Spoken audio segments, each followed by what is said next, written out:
there's impression that there's good job outside, they pay well.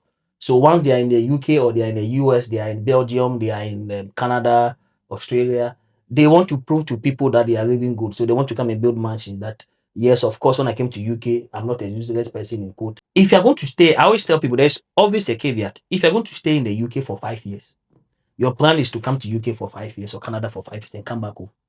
If you are building a house in Ghana, it makes sense. But if you are here to live for a long time, for me, I start to be corrected. It doesn't make sense.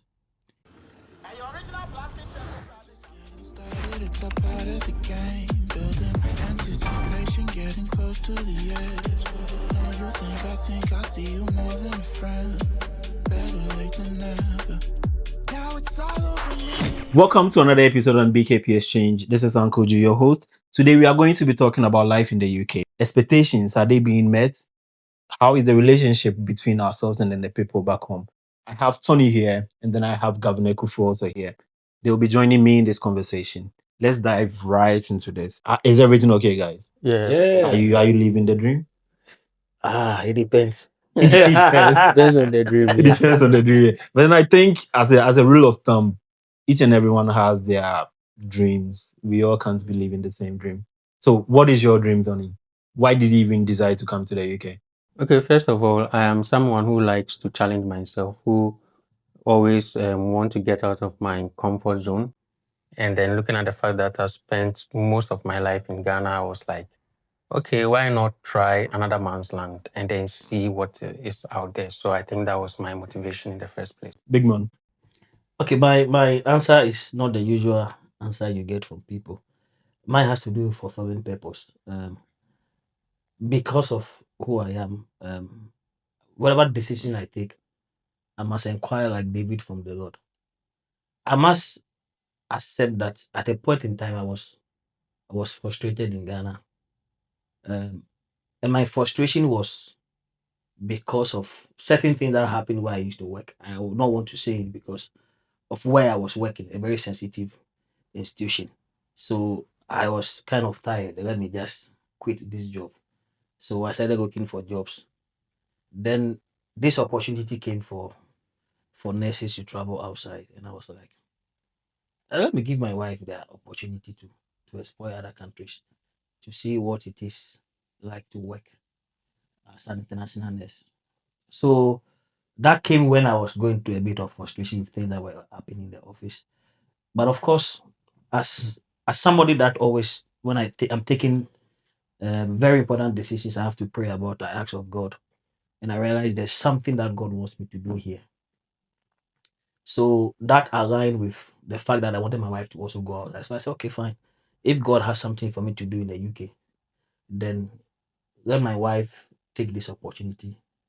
Then we joined her to come here. So that's why I say that I came to fulfill purpose. So what is the cheat code in living abroad? Are we going to end up like the people of the past? They went abroad, they built houses in Africa, sent all the money they had, lived miserably in the UK or US or Canada. What do you think we can do differently since we are a new generation of people that also have had the chance to travel abroad?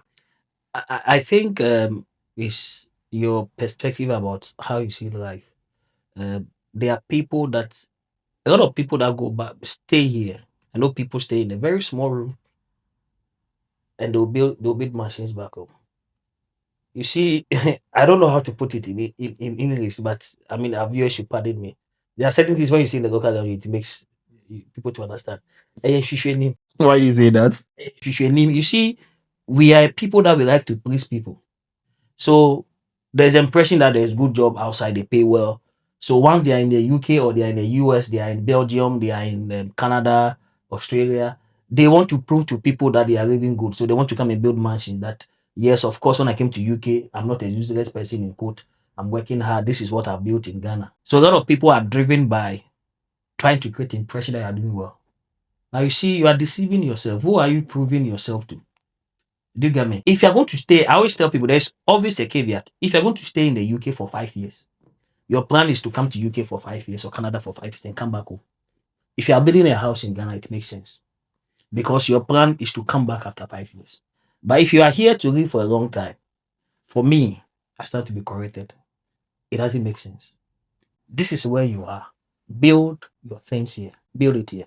So for me, coming here, I don't have a. I'm not going to live here forever, and I'm also not going to live here for 5 years. I don't know when I'll go back. I don't know when that purpose I came to for when I'll be done.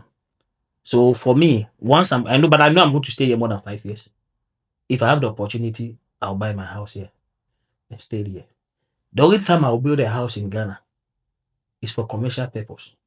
Because I go to Ghana every year for a program I do. The maximum stay I've stayed is 14 days. If I build my house in Ghana, who is going to stay? So we must change our mindset and have the right orientation, know what you want to do.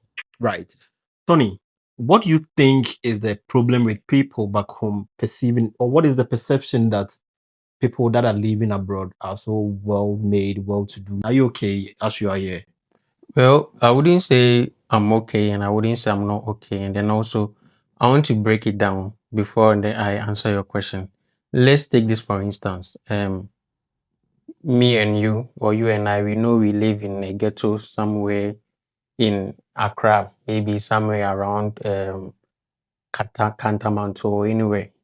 But then most of the time you post, people see you in programs where there's or there, people see you, in like amidst big people. They will tend to assume you have it, or they tend to assume that, oh yeah, you run with the big people. So that's the same picture that back home people have because of the system that we have joined and the culture that is here, which we are not used to back home. That's what make people perceive that. And it is normal to an extent. But then what I would say is that when you are in it, you know that it is totally different.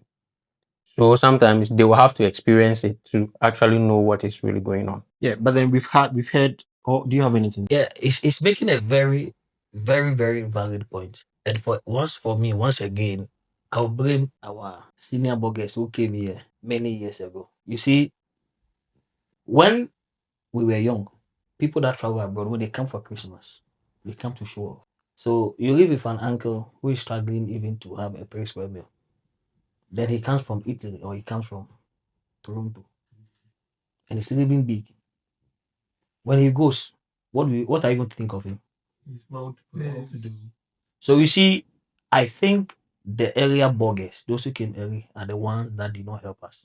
So they've painted a wrong picture. And you see what I tell people, I was one day explaining to my friend that when I was in Ghana, I would not even think about 2 jobs. Even here, I don't do 2 jobs. But I was talking to a friend. She asked me, "So how many jobs are you doing?" I said, "I'm not part of those doing 3 jobs." Do you know somebody can easily, if I'll be going to Ghana in August, I can decide to go and pick extra shift somewhere, make about £1,005, £2,000 just for my trip in Ghana. Mm. When I go to Ghana, I'm going to live big because when I change £2,000 to cedis, Yeah, it's it's a lot of money. Mm. Now, my friend will think, this is what governor makes in UK. But he or she does not know that I've put in extra work. You see? And I've brought in that money I'm spending. That £2,000 I'm going to spend in 2 weeks. I can't do that in UK. Yeah. So we give them that impression. When I go to Ghana, if you see the way I even dress, the way I walk, you won't assume that I've made billions of cedis or pounds in this country. Because I'm living the way I live in UK is the same way when I go to Ghana, I live in Ghana. Mm. Because I don't want to create the impression. See, I heard one guy, there's one, I've forgotten the name, but maybe because I'm coaching, there's one Toronto blogger, I think he stayed in the UK, a very funny man. Yeah.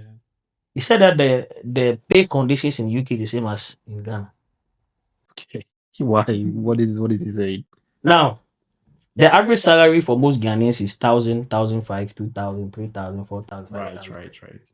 In UK here, in Europe, it's the same thing. Yeah. The difference is the exchange rate. Exchange rate, yeah. If Yeah, one very cedi true. equals $1 today, even our nurses, how many of them take 3,000, 5,000 pounds home? Yeah, that is very. Your normal shift, you won't get there in UK here. So what's the difference between you and the one in Ghana? It's the same salary structure, the exchange rate. Do you get me? Same exchange rate. These are things people don't know. But that nurse or that doctor will come to Ghana, do extra shift, come and borrow the money. And people will think he's doing well. So we are a part of it. We are part. Of course, I know there are Ghanaians, and I'm sorry, some Ghanaians have this sense of entitlement. You are my friend, you must help me. You're my brother, you must help me. You are my church member, you must help me. That is all another sickness. But I will always want to start with myself first. How do I contribute to people asking me for money? It's the way I live.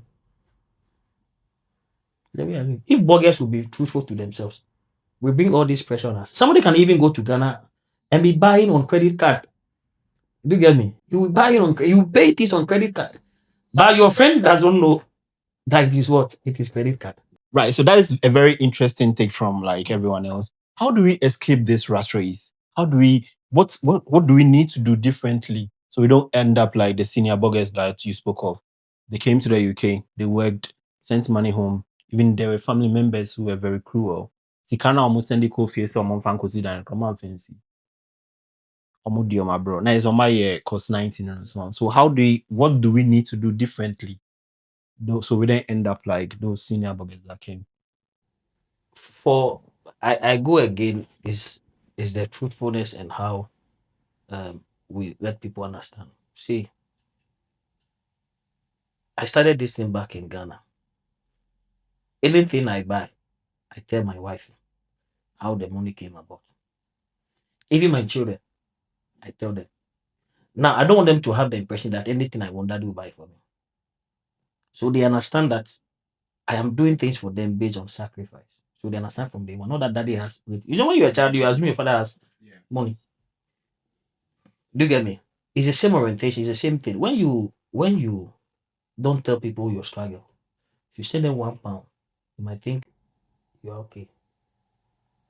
See, there are things I do back home with my brothers. I tell them, this is how I got the money. This is how I suffer. This is what I go through. You be truthful with people.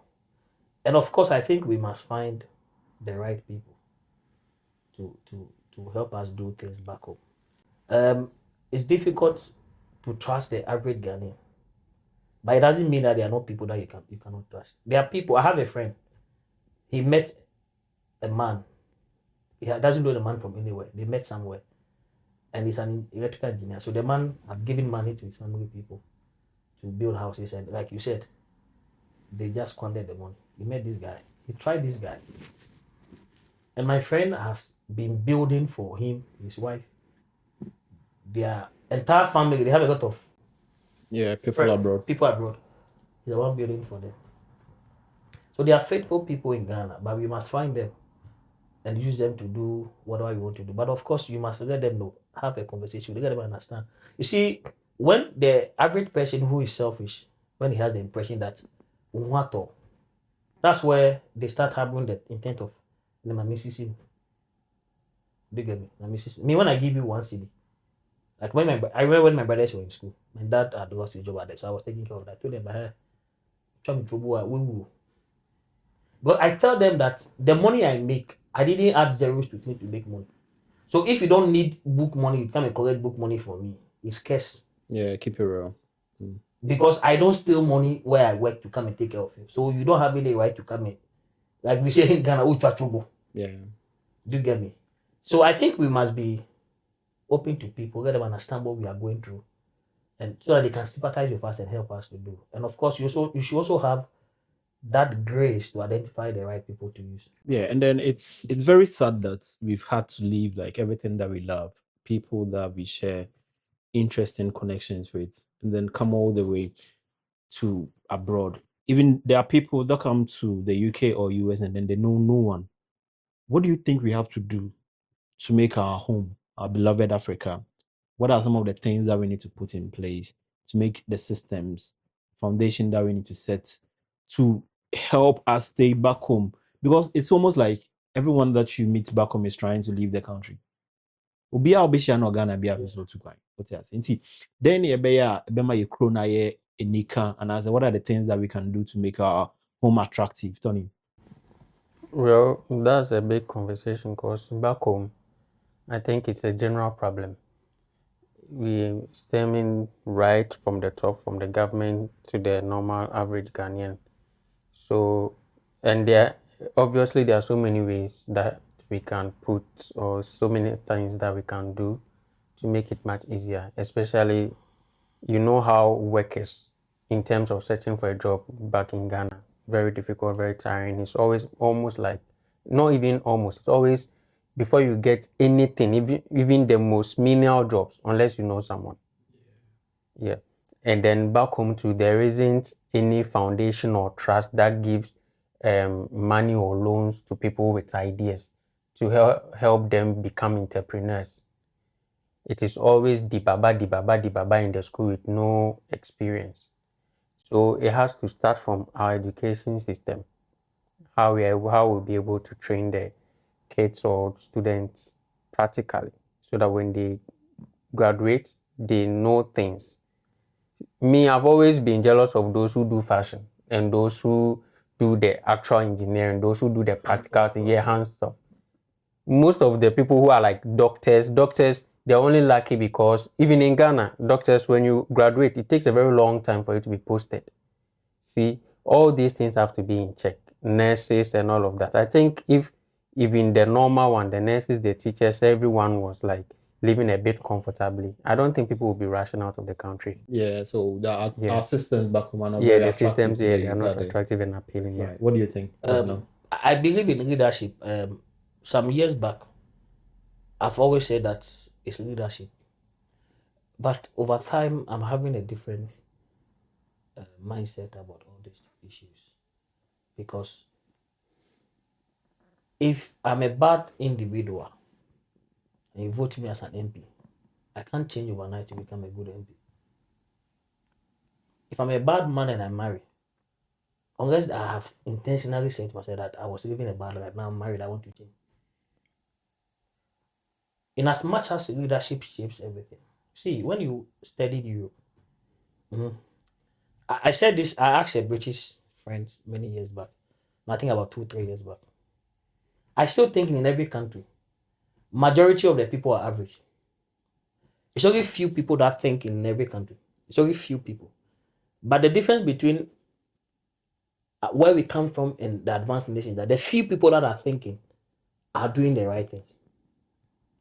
Are doing the right thing. When you are back home, I think every foreigner is intelligent. It's not true. The good ones put the systems in place and things work. In Ghana, because we are from Ghana, I think we must start from our perception, our mindset. The average thinking of a Ghanaian is poor. My boss once told me this thing. If he watches this video, he will know himself. He once said something that when he said it first, I was offended. He said the average Ghanaian does not think. I said, Chairman. I said, man, okay. But when he explained to me, I realized it was true. If you look at the way we take decisions, we don't take decisions put into factor what will happen to us in 10, 15 years. In the near future. See, like I was telling you about the burgers. Yeah. You are building a house to show off. If you think, well, can't you rather do a better investment than the house you are building? It's the way we think, the way we do our things. Now, my brother was saying that people struggle to get even the menial job. Somebody will be in the house crying, I'm not getting job, I don't know anybody. When you put them on the job, they'll be lazy. Why do you need supervision? When you are coming to job, they give you a job description. Why do you need supervision to do what you are supposed to do? Because you know what you have to do, basically. So the average Ghanaian working is not doing what he's supposed to do. You expect your MP to think. He was like you when he was an individual. So he will start the same way. So I think we must, I don't know how we are going to do, but we must, there should be a radical change in our mindset. There should be some cleansing. Yes, our mindset. Total overhaul. Our mindset. Somebody will eat in his house, he will not throw it away in his room. He will go and put it in the bin. But somebody will be eating outside, he will throw it outside. Do you get me? You see, there are certain things I used to say, people don't understand me. Yeah, let me use marriage. You don't have money, you're going to marry. Then you go and do a big wedding. Kojigo. Obi won no cry now. Trouble with you. Because he knows he's going to marry. So he will do everything possible to get money to go and do that big wedding. Now, if you put the same person as Minister of Finance, you don't want me to steal government money. proper planning be anymore. It's the same mindset. It's the same mindset. Same thing. You see, we are not being truthful to us. The moment you become truthful, things will work. If you can look at your brother and tell your brother that this thing is wrong, it is wrong, people will change. See, let me give you, maybe before, so that we don't waste time. Many years back, we introduced, in the church I used to go, we introduced a policy we wanted to help students because all of us, the average Ghanaian, we struggled before we went to secondary school. So I became a youth leader. I said, oh, let's create a fund to help the young ones.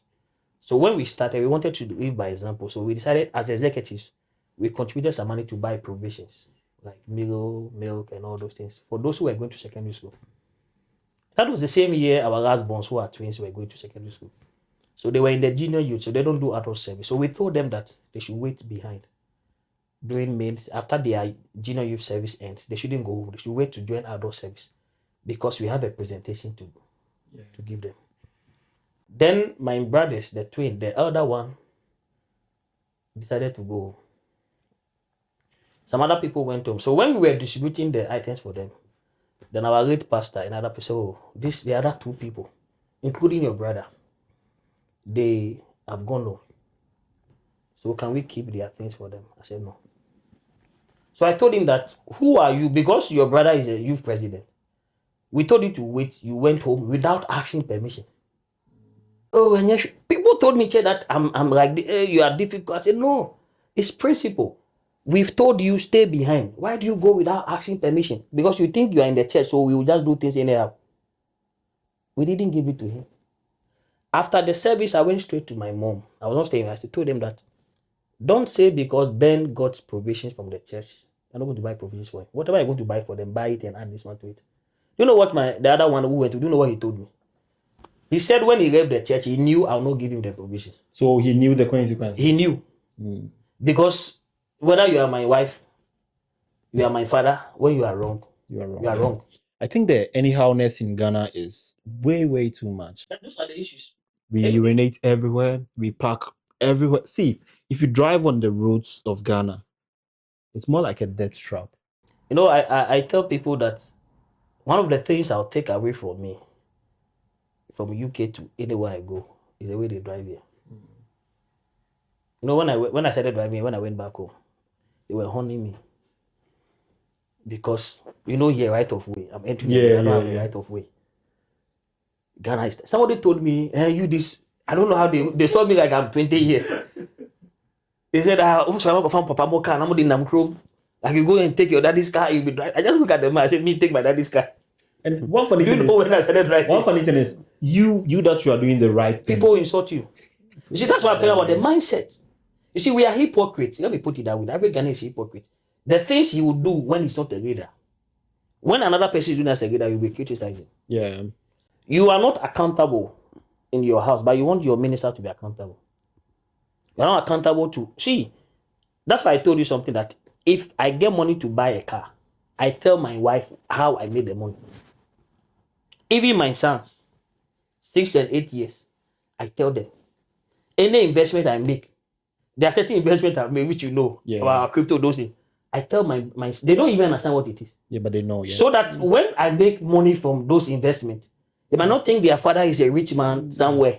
They know where. Or because they work, they know where it's coming from. Accountability. It's my money. Somebody say, do I owe any explanation to my children? It's things. Those are things I put in place to check myself. So when you appoint me as a minister, I have that discipline that I'm serving people. So I must be accountable to them. For me, until we change these things, we'll be where we are. So it starts from the ground up. Everyone there, the least of Ghanaians, I'm not saying this in a derogatory way or anything, but then the least Ghanaian, the last person in Ghana is rotten. So and then it climbs all the way to the top. So, like somebody will tell you that if you are that in the one pastor, Prophet Eric, maybe I mentioned the names so that because I'm quoting them. He said that if you are a lizard in Accra, you go to Canada, you can't become a crocodile. Still a lizard. Still a lizard. Yeah. So if you're a lizard when you are in the primary school, you become a minister, you are still a lizard. So if you want to behave like a lion, be a lion from day one. Yeah. That's very true. I know we live abroad. We've seen all the systems. And I think, like you always say, Africa is the future. So what can we do as a youth? Like, what can we do to pull resources in, invest back home? But then the fear is investing back home. We all heard what happened to the stocks market in Ghana. People keep their money in banks and then banks collapse. I think it's more or less like regulations back home are not very attractive because our monies are not very safe. The average Ghanaian wants to cheat each other. They want to cheat you because they know say you live abroad, so you are well to do. How can we maneuver our way around all these things? Then set up something back home because we really cannot live here all our lives, can we? It's a very interesting question. I come again, always, I'm sorry, but our mindset. Anytime you talk to, we want to go invest in Ghana, or we don't trust our people, we don't do that. But MTN is not a Ghanaian company. Vodafone, now tell yourself, Vodafone came from UK here. All these big companies are not Ghanaian. Why are they surviving in Ghana? You see, we must ask ourselves questions. How are the Lebanese doing well in their business? What are they doing that Ghanaians go there and they work? And why is it that when a Ghanaian opens a business, people don't do what they are supposed to do? Those are the questions we must ask ourselves. I don't believe in just giving up. If you're always going to allow, and you can't trust people, you can't do it's the same Ghanaians we don't trust, the same Ghanaians who are building economies in this country. Go to the hospital. One of my wife's friend said the in charge asked her, don't you get tired? She's always picking shit and working.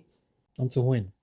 Do you get me? So we must find out why is it that these people come to UK or to Canada they work, but when they're not in Ghana they don't work. You know why?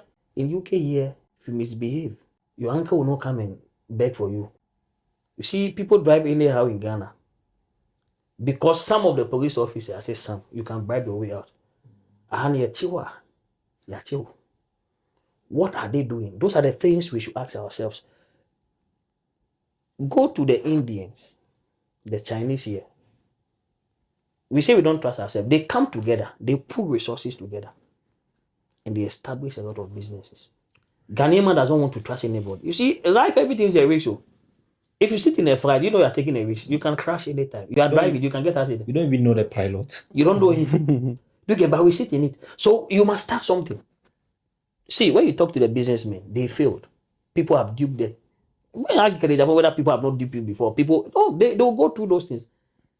So we must trust somebody and start from somewhere. And you see, those of us here, we must pull resources together. There's a popular saying that if you want to go fast, you go alone. If you want to go far, you go as a group. If I have 20 pounds, 20,000 pounds, I want to invest in Ghana. What can I do? If you have 10 or 20 to 20 pounds, economists will tell you economies of scale. When you produce more, you enjoy what we call economies of scale. You are able to reduce cost. And once you reduce cost, you increase your profit margin. That's a simple thing. Yeah. When you have more cost, your profit margin will shrink. Do you get me? Because there's an industry price that you can't go beyond it. If they sell gold for $2,000 per ounce, you can't go and sell it $3,000. There's a market price. So what do? You beat down cost. When we pull our resources together, but the average Ghanaian, we are always skeptical. Can it work? I always tell people you can push strategies. Why? You see, all these big companies in Ghana, it's not owned by one person. One person, somebody will start a business, but people buy shares. Most of these rich people here, they bought shares in all these mining companies. That's what we don't know. All the big mining companies, apart from their own company having its own capital they invest, they have equity shares that people buy into it. Why don't we replicate the same company? I always tell people, finally, I don't drink, so I always use Guinness as an example. When I was young, you see since 1960 or 19 something. Guinness started. You know where Guinness started from? Ireland. They are everywhere because they trusted to float shares and get people on board. Those of us here, we must come together. Individually, we can't go far. You see, and you see, it's because we are narrow-minded in a way. I'm sorry to say that, but majority of us, when you get your £1 million, you think I've arrived. Mm-hmm. Okay.